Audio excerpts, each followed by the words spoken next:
How do you feel about the people that push the narrative and say that, Tupac, he had a death wish because of all the incidents he got into? Do you believe that? No, I don't think Tupac had a death wish.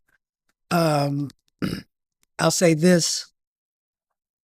Um, right around 90, let's just say 93, 94ish. I remember, well, when we did the video for What's Up with the Love, he came through and he had a cassette with some of the new music that he's working on.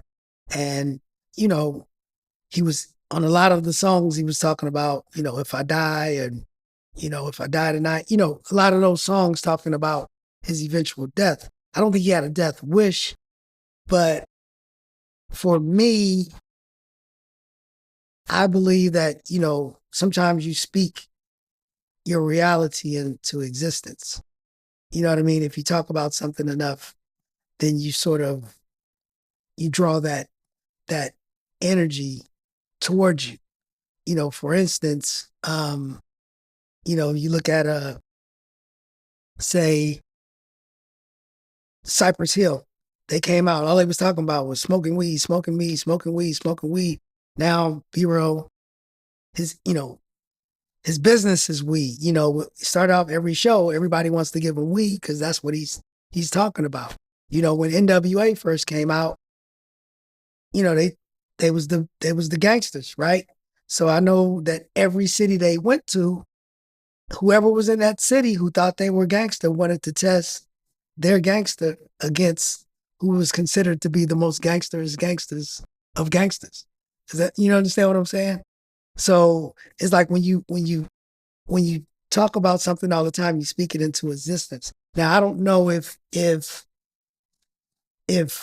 Pac foreshadowed his death. From what I heard that people around late is that he was moving fast because he felt like he was on a, you know, he was on the clock. Like he felt like his life might be in danger. Like he was into some situations that he didn't know that he was going to be able to get out. I was never around death row or any of that time towards, the last year, even though Pac was only on death row for 9 months, I was never around that environment. So I couldn't speak to it. I couldn't speak about it like that. But to answer your question, I don't think he had a death wish.